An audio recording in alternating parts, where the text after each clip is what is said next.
Chers amis francophones, croyants ou non-croyants, je vous salue dans le beau nom de Jésus-Christ.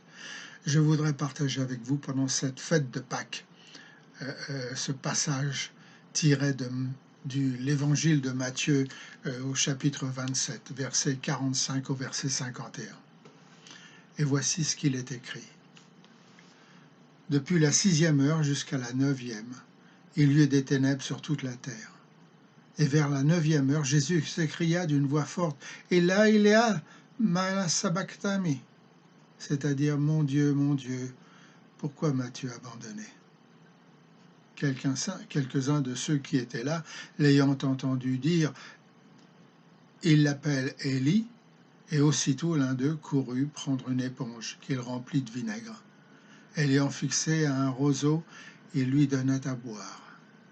Mais les autres disaient, « Laissez-le, voyons si Élie viendra le sauver. » Jésus poussa de nouveau un grand cri et rendit l'esprit. Et voici, le voile du temple se déchira en deux, depuis le haut jusqu'en bas. Quelle poignante histoire que la crucifixion de notre Seigneur Jésus-Christ pour nous qui sommes croyants. Alors, dans le temple de Jérusalem,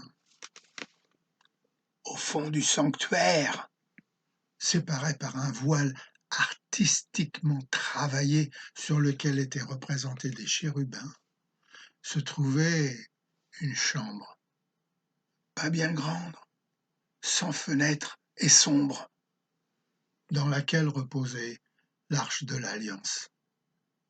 C'était là, dans ce lieu très saint, le Saint des Saints, obscur et mystérieux, que Dieu l'Éternel avait sa résidence. Une fois par an, durant le Yom Kippour, le jour du grand pardon, le grand prêtre traversait respectueusement et non sans émotion le rideau cramoisi et entrait dans cette chambre aux lueurs rougeâtres et blafardes et aspergeait l'arche avec une branche d'hysope couverte du sang des sacrifices offerts pour le pardon du peuple.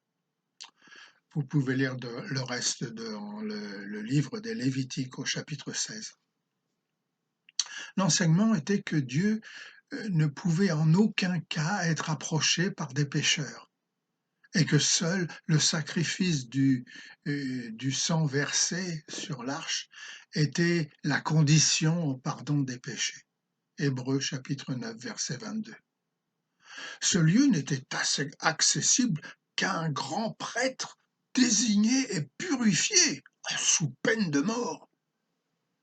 Le grand rideau, quant à lui, symbolisait la séparation que le péché avait entraînée entre Dieu et les hommes. La communication restait rompue, car même si l'homme était pardonné des péchés qu'il avait commis, il n'était pas délivré de la racine du péché en lui. C'est au moment de la mort du Christ, alors qu'il prononçait sur la croix ces derniers mots, « Tout est accompli », que le voile se déchira de haut en bas. Le déchirement de ce rideau n'était pas accidentel, il signifiait la fin de cette séparation pour tous ceux qui acceptent, au travers de ce sacrifice, de mourir à eux-mêmes avec Jésus-Christ. Hébreux, chapitre 10, verset 19. Par la mort du Christ, tous les chrétiens engagés, réconciliés avec Dieu, pouvaient lui parler comme un fils parle à son Père. De haut en bas, cet énorme rideau fut arraché. Notez qu'il était impossible pour un être humain de le déchirer de haut en bas. Et cela signifiait qu'il n'avait plus sa raison d'être. Ce lieu très saint était maintenant librement accessible à tous ceux qui deviennent chrétiens, et tout comme l'est le banc de la sanctification sur l'arche de l'Alliance, pour les chrétiens qui veulent être libérés de l'emprise du péché. Mais où est donc ce lieu? Bah, vous me connaissez.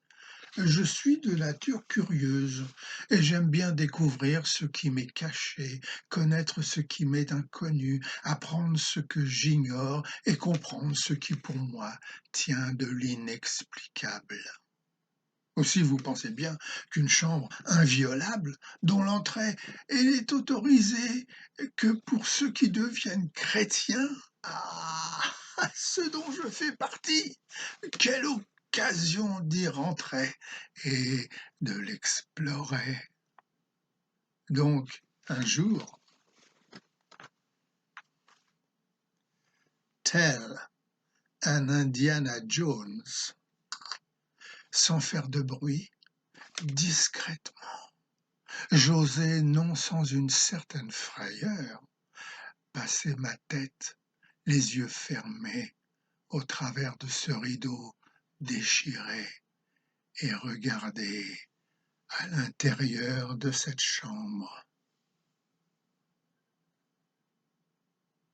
Je dois reconnaître avoir eu peur de me retrouver foudroyé, punition bien méritée pour un novice qui se permet d'entrer dans le Saint des Saints. Je m'attendais à trouver 4 colonnes en bois d'acacia, recouvertes d'or, et bien sûr l'arche du témoignage avec son banc des pénitents et les 2 terrifiants chérubins protégeant de leurs ailes le coffret recouvert, lui aussi d'or au-dedans comme au dehors.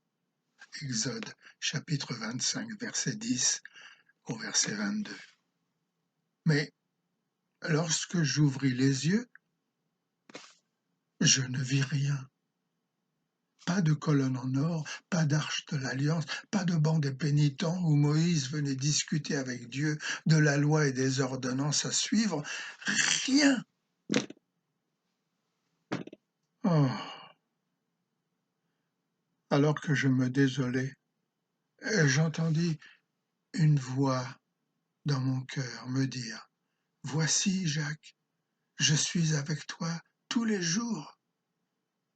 Matthieu chapitre 28, verset 20.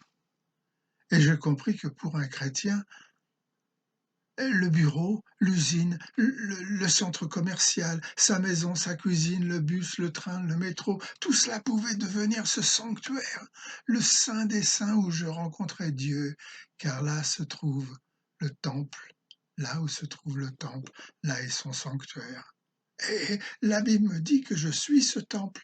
1 Corinthiens chapitre 3 verset 16. Lorsque je quittais ce lieu au rideau déchiré, la même voix me dit, je place dans ton cœur mon esprit, par lequel tu m'appelleras papa. Romains chapitre 8, versets 15 à 16. Alors, merci Père pour ce rideau déchiré. Merci pour cette réconciliation reçue par le sacrifice de Jésus-Christ sur la croix.